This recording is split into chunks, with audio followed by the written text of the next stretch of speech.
ॐ भूर्भुवः स्वः तत्सवितुर्वरेण्यं भर्गो देवस्य धीमहि धियो यो नः प्रचोदयात् ॐ शान्ति शान्ति शान्ति. Namaste, my dear friends.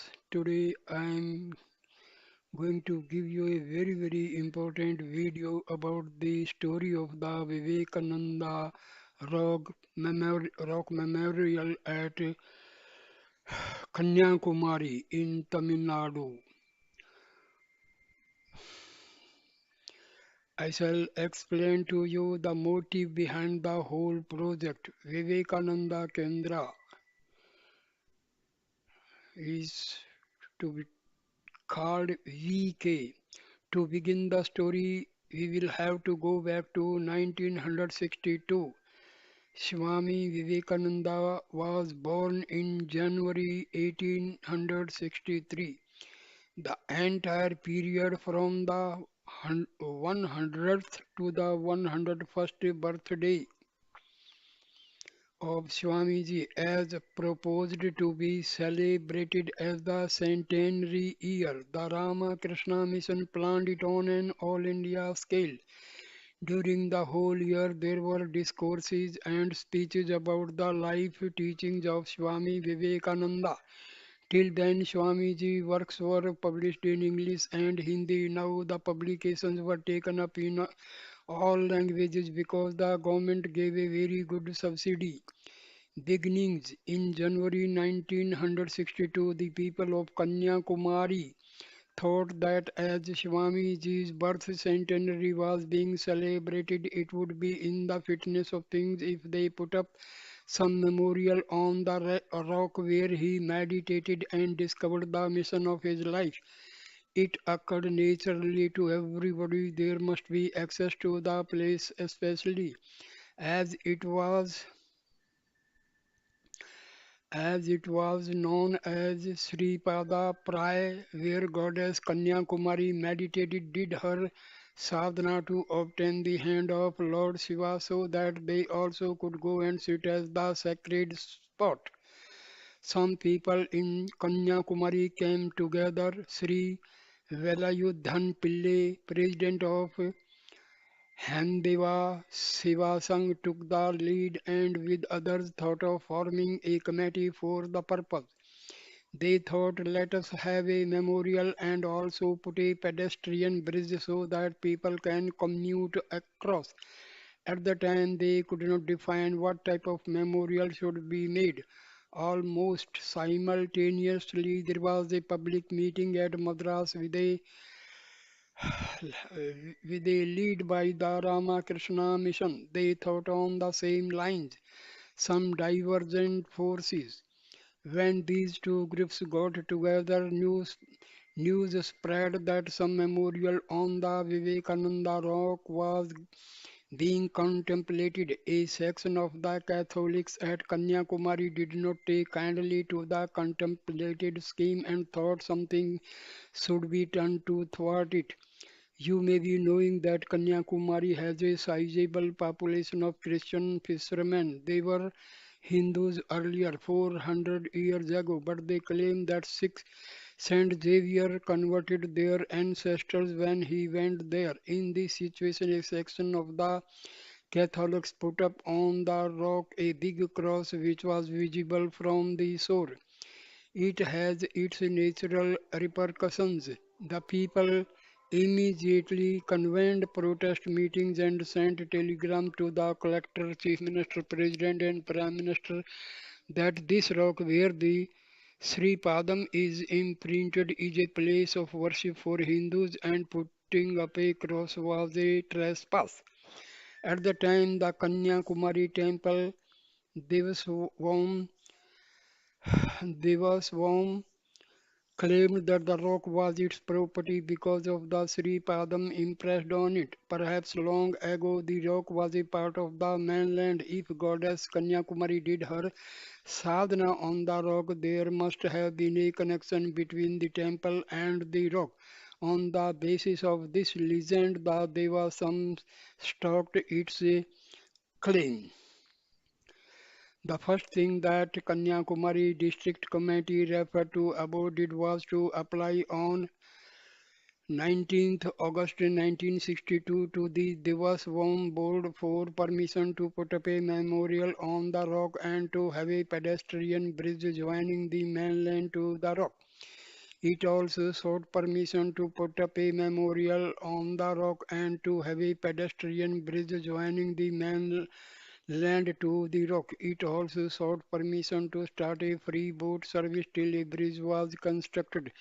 That time there was no ferry service as compared to today.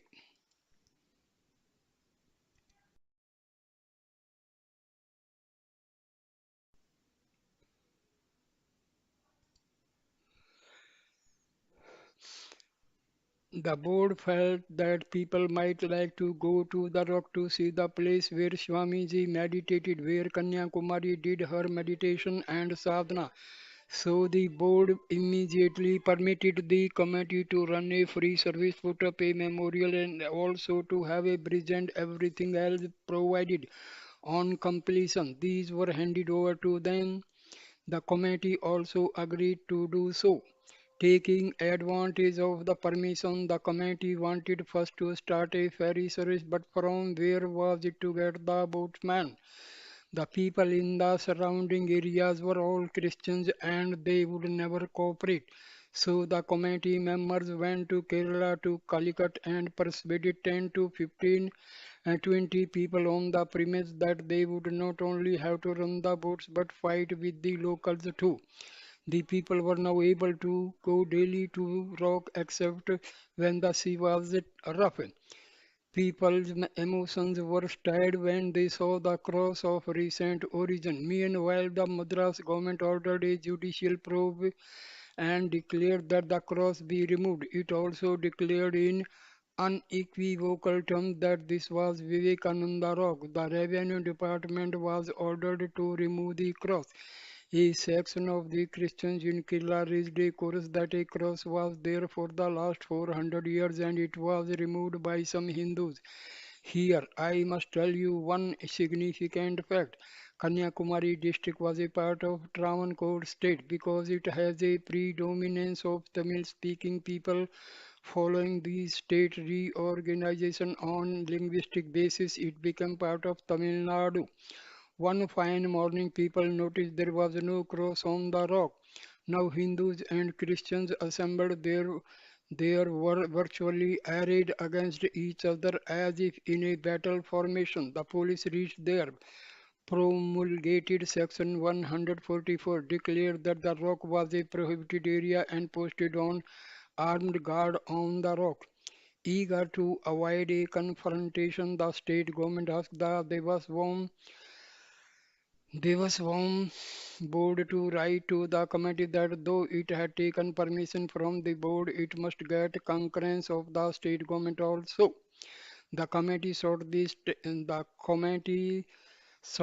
state government's approval, but it was refused. If the committee wanted to have a memorial, it could be on the shore but not on the rock.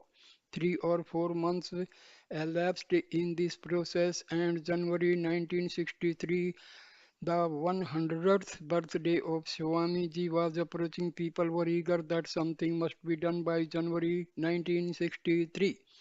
Sri Bhaktavasalam Chief Minister said, I will not allow the memorial. It is also true that this is a Vivekananda rock and seal must be put there, that is Vivekananda rock, so that there must be no confusion in the minds of the people and no controversy comes up later that it is Saint Xavier's this or that. I suggest that there should be only a tablet on which will be written that Swami Vivekananda visited this rock on such and such date, meditated here and all that. Since matters had taken a different turn, committee members felt the need to have an all India committee. Several prominent people were approached. They agreed that the committee was registered in March 1963. So, when Sri Bhaktavasalam insisted that there should be only a tablet put on the rock, the district committee people thought Let us accept this for the time being. Let us establish a claim on the rock. Let the tablet be established there. We shall continue to negotiate with the government for the memorial, but let us accept this. Accordingly, a tablet was installed on the rock on January 17, 1963, but people felt that there should be a statue. They had their own plans for the memorial. In February 1963, the general body of the All India Committee met at Madras. In that body were Swami Chinmayananda, Guruji Golwalkar, Sri Mannath Padmanabhan, amongst others. After the committee meeting, there was a public meeting, and all in one voice demanded that there should be a full-fledged memorial on the rock. In that meeting, Swami Chinmayananda made the first donation of rupees 10,000 from Chinmaya Mission.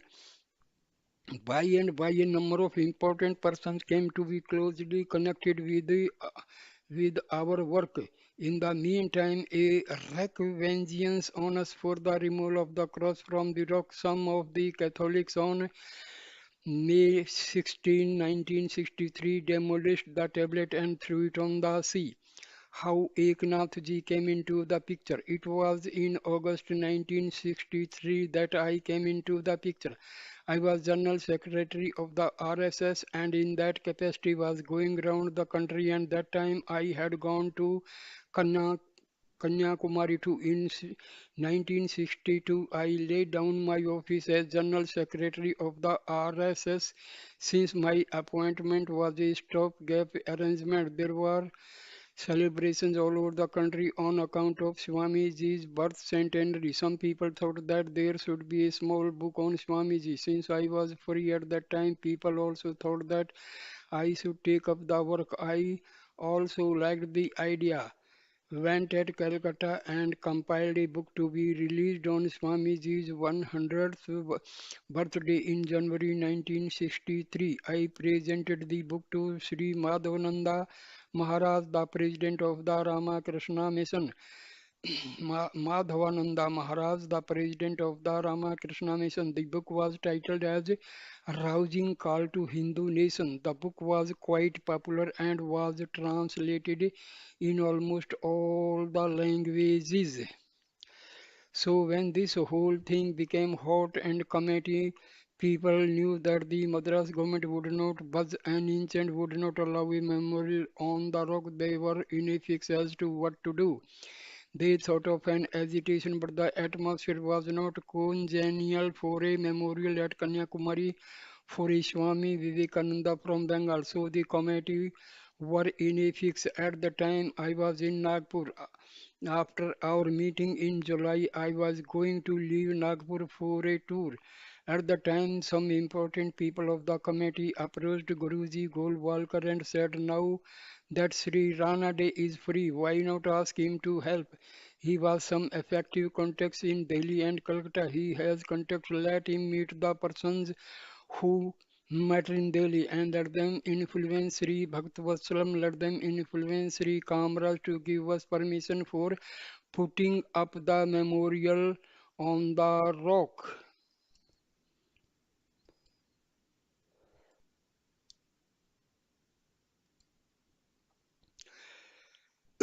Since I had already compiled a book on the teachings of Swami Vivekananda, they thought I was in tune with the work. They talked to Guruji, who asked me casually, these people are saying that your services could be useful, so what do you think about it? I also casually said, I will have to study the whole problem. I must know and study the whole thing, and if you think that I can be of any use, I will go there, study the situation, and then I will be able to tell you whether I will be of any use. So I agreed to go to Kanyakumari and Madras at the earliest, study the papers, and then give my final word. But I thought first let me sound the Ramakrishna mission and know what it has to say about it.